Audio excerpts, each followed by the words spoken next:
2026 politics எப்படி இருக்கும் நீங்க நினைக்கிறீங்க? எனக்கு அரசியலெல்லாம் இப்போதைக்கு ஆர்வம் இல்லை.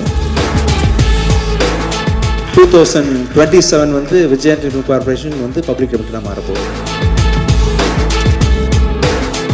எனக்கு தெரிஞ்ச அரசியல் வந்து பார்த்திங்கன்னா ஏழை பணக்காரன் அவங்களுக்கு பெரிய வேறுபாடு இருக்குது. ஜாதி அரசியல் எனக்கு தெரியாது, மத அரசியல் எனக்கு தெரியாது. எனக்கு தெரிஞ்ச அரசியல் என்னோடய படங்கள்லாம் தொடர்ந்து அது இருக்கும். ஏழைங்களோட பிரச்சனை இருந்துகிட்டே இருக்கும். இவரோட அரசியலும் மறைமுகமாக அதை தான் சொல்ல வருது. இன்னும் மக்கள் சார்ந்த நிறைய பிரச்சனைகளை வந்து ஃப்ரெண்ட்ஸில் வச்சு தைரியமாக பேசுனதுனால, அது இன்னும் யதார்த்தமான விதத்தில் பேசுனதுனால வந்து அதை நியோ பொலிட்டிக்கல்னு அவர் கூப்பிட்றாரு. சரி, இந்த படம் வந்து நிறையா பாலிடிக்ஸ் சார்ந்து இருக்கு. நீங்களுமே பேசும்போது ப்ராக்டிக்கல் பாலிடிக்ஸ் இதெல்லாம் சொன்னீங்க. 2026 பாலிடிக்ஸ் எப்படி இருக்கும் நீங்க நினைக்கிறீங்க? மக்கள் எதை விரும்புகிறாங்களோ அது மாதிரி இருக்கும்னு நினைக்கிறேன். தெரியல, எனக்கு இது மக்களோட சாய்ஸ் தான். நீங்களுமே ஃபிங்கர்ஸ் கிராஸ்டாக வச்சிருக்கீங்க, எடுத்துக்கலாமா? அது அரசியல் தான் அப்படின்னு நீங்கள் நினச்சிட்டு இருப்பீங்க இல்லையா? அது கிடையாது. அதெல்லாம் இல்லைங்க. எனக்கு அரசியலெல்லாம் இப்போதைக்கு ஆர்வம் இல்லை. அது வேற ஒரு பிளான்.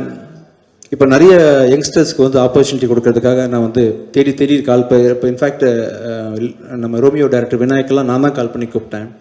ஜோஷோவை கால் பண்ணி கூப்பிட்டேன். விஜயாண்டியோட தனிப்பட்ட பலத்தினால வந்து எனக்கு வந்து வருஷத்துக்கு ஒரு 4 படம் தான் ப்ரொடியூஸ் பண்ண முடியும், இல்லை அதிகபட்சம் 5 ப்ரொடியூஸ் பண்ண முடியும்.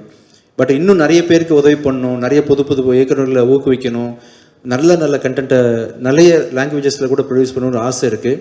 அது தனியாக என்னால் பண்ண முடியாது. அதுக்கு வந்து பெரிய பலம் வேணும்.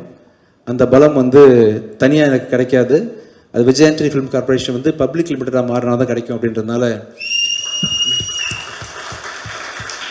2027 வந்து விஜயாண்டி ஃபிலிம் கார்பரேஷன் வந்து பப்ளிக் லிமிட்டடாக மாறப்போகுது. தேங்க்யூ. அதான் சூப்பர்.